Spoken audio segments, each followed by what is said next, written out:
Right now, not last week, not in theory, the Federal Reserve is sitting in one of the most impossible positions I've witnessed in my entire career, and I don't use the word impossible loosely. I mean structurally trapped, mathematically boxed in, politically paralyzed, and in less than 72 hours, Jerome Powell is going to walk up to that podium and attempt to explain a situation that has no clean exit. Here's the thing. On one side of this equation, you have the American consumer. Confidence just hit 49.8 on the University of Michigan index. That's not a bad number.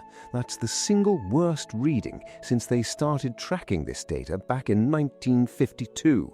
74 years of history, and we've never seen it this low. That consumer is drowning. They need rate cuts. They need breathing room. They need to feel like the system is working for them again. But on the other side, inflation is wide awake and getting louder.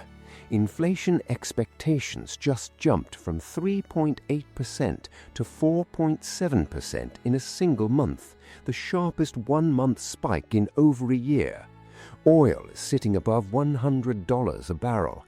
Gas prices are running roughly $1 higher than before the conflict with Iran escalated. Groceries are climbing. There is no soft landing in that data. So let me explain what the Fed actually faces. Cut rates and you pour gasoline on an inflation fire that's already burning hot. Hold rates steady and you watch the consumer slide further toward a breaking point. Every door they try to open leads somewhere painful. The only question is, who takes the hit first? I've spent decades watching central bankers navigate exactly this kind of pressure, and I'm telling you directly, your portfolio is sitting in the path of whatever comes next. So, over the next few minutes, I'm going to walk you through 5 specific assets, real tickers, not vague categories, that are most exposed to what the Fed announces Wednesday, and then I'll outline where I see stronger ground to stand on. By the time we're done, you'll understand something most retail investors won't figure out until it's already cost them. The trap most analysts won't tell you about. Most people think Wednesday is a non-event. Markets are pricing a 99% probability that the Fed holds rates at 4.25 to 4.45%. 99%, the crowd has decided this is a formality. That confidence is dangerous, not because I think they'll surprise with a cut or a hike, but because the press conference after the decision is where the real damage gets done. Powell has to walk a tightrope with no net. He has to acknowledge sticky inflation without sending bond markets into a panic. He has to recognize that the consumer is struggling without signaling rate cuts that would reignite inflation expectations. He has to project calm while the economic foundation beneath him is visibly cracking. The Q4 2025 GDP final revision just came in at 0.5%, down from 0.7% in the second estimate. That deterioration only became clear in retrospect. That's the data he's working with. Most people don't realize how different today is from the 1970s, the last time we faced an inflationary environment this stubborn. Back then, U.S. debt was roughly 35% of GDP. Paul Volcker could raise rates to 20% because the government could absorb the cost. Today, debt exceeds 120% of GDP. The government is set to refinance nearly $9 trillion in maturing debt throughout 2026. Every percentage point increase in rate adds tens of billions in annual interest payments on top of the roughly $1 trillion we're already spending just to service existing debt. They cannot Volcker their way out of this. They're trapped by debt, trapped by inflation, trapped by a consumer on the edge, and trapped by a geopolitical situation in the Middle East they have zero control over. That is the environment your money is sitting in right now. First, Tesla. This isn't about whether you believe in the long-term vision. It's about what happens to a stock priced on distant future promises when interest rates refuse to come down. Tesla's core EV business is decelerating. Margins have compressed into the mid-single digits, numbers that look more like a legacy automaker than a high-growth tech company. The stock isn't priced for what Tesla earns today. It's priced for robo-taxis, for Optimus, for energy dominance, futures that require years of near-perfect execution. When rates stay elevated, the present value of those distant cash flows shrinks dramatically. When analysts are flagging 50 to 60% downside on one of the most widely held stocks in America, that's not noise, that's a structural warning. Second, high-yield bond ETFs, HYG, JNK. These are baskets of corporate bonds issued by companies with weak balance sheets that borrowed heavily when money was cheap. Here's what the market is ignoring. Credit spreads are sitting near 20-year lows. You're being paid almost nothing extra to take on the risk that these companies default. Meanwhile, large corporate bankruptcy filings in 2025 ran well above their long-term average. Risk is rising, compensation for that risk is shrinking, and there's a wall coming. $1.2 trillion of leveraged debt matures over the next 2 to 3 years. Companies that borrowed at 3% now have to refinance at 8 or 9%. Many won't survive that math. Third, consumer discretionary, XLY and similar. Think about what we just established. Consumer confidence at a 74-year low. Gas prices are $1 higher than before the Iran conflict escalated. Inflation expectations spiking. When gas prices rise, disposable income shrinks, and the first thing families cut is everything consumer discretionary companies sell.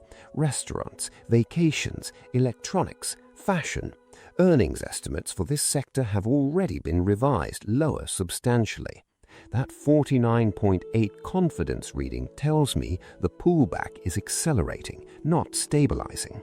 This sector is priced for a consumer who no longer exists in the form the market is counting on. Final 3, over me head. Fourth and fifth, the big tech monsters, ARCA, KRLE.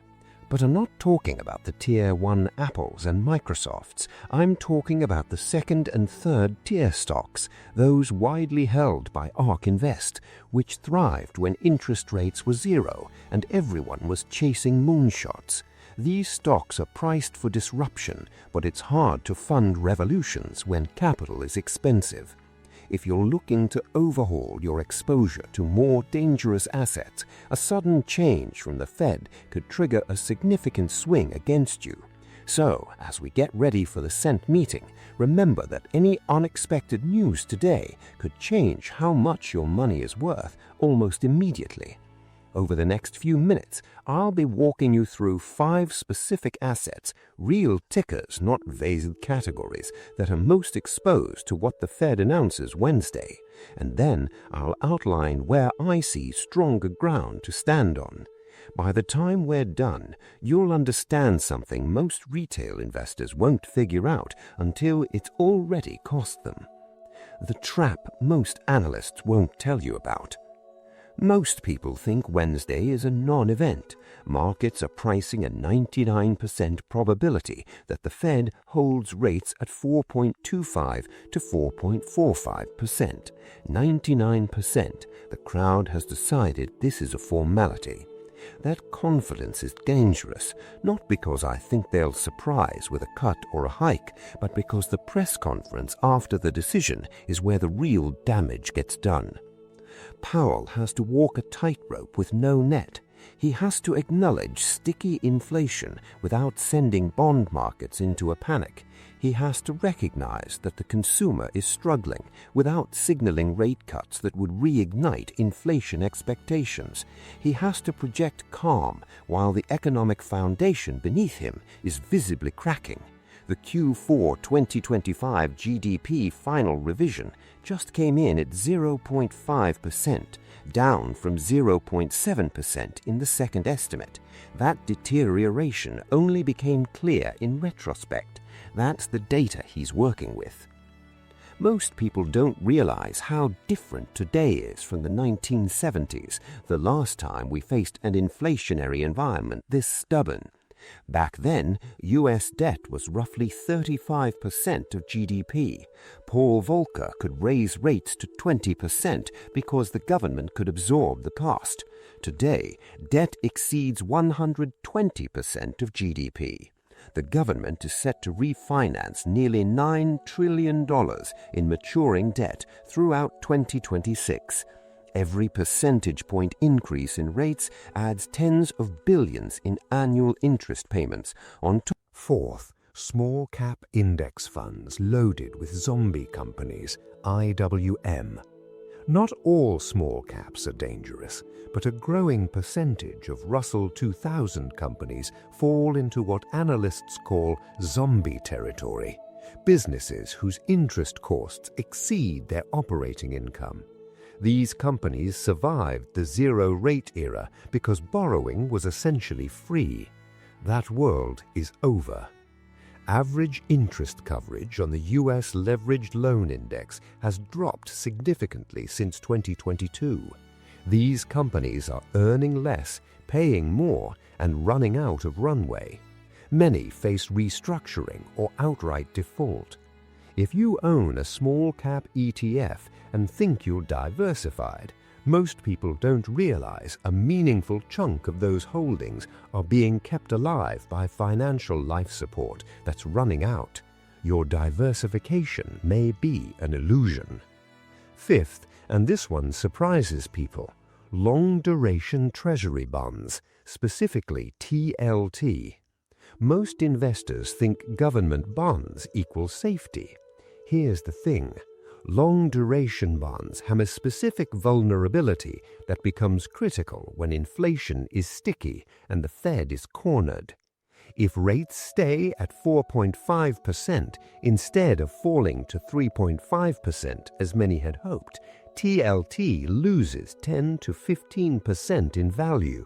If rates rise from here, it's worse. We've already seen 5 episodes this year where long bonds and equities declined simultaneously, which completely breaks the logic of the traditional 60-40 portfolio. Bonds are supposed to protect you when stocks fall. If both fall together, you don't have a hedge, you have a second problem. Where stronger ground may lie. I won't identify risks without pointing towards relative safety. The goal is clarity, not fear. Utilities generate stable revenue regardless of consumer confidence, Fed decisions, or oil prices. People pay their electric bill when they're terrified. Demand is nearly perfectly inelastic. In a market where almost everything else is vulnerable to one of the risks I just described, utilities sit outside the main pressure points.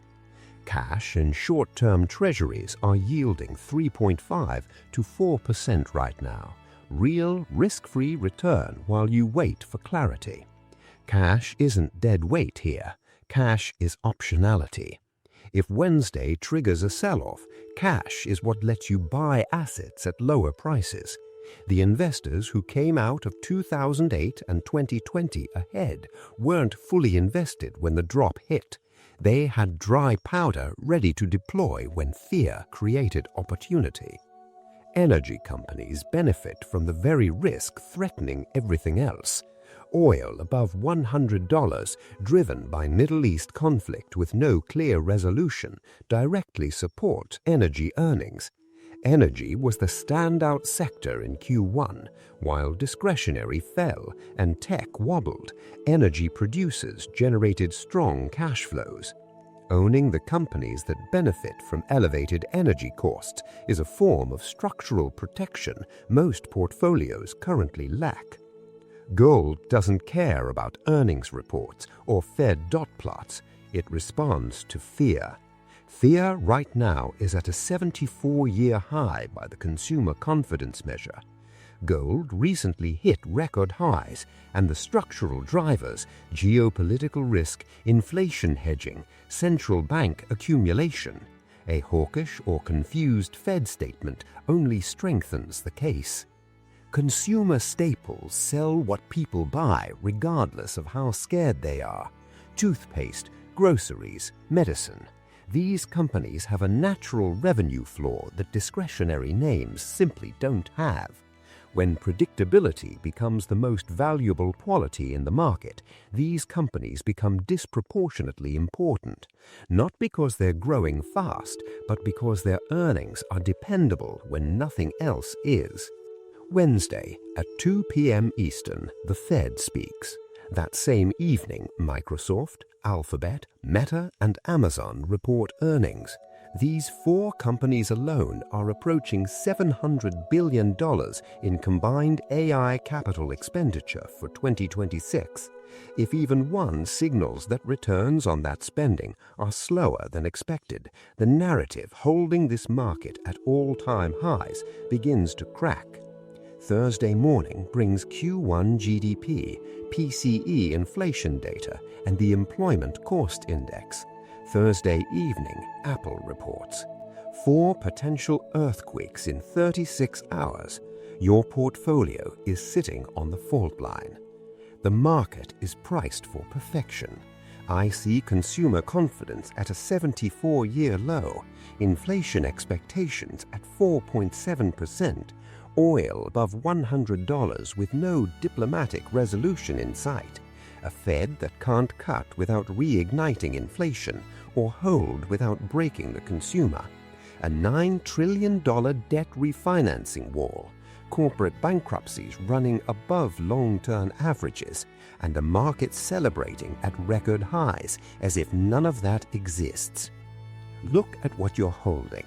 If any of the 5 assets I walked through are in your portfolio, you now understand the specific risk you're carrying into Wednesday. You have roughly 72 hours to decide which side of that gap you want to be standing on when it closes. The window is still open.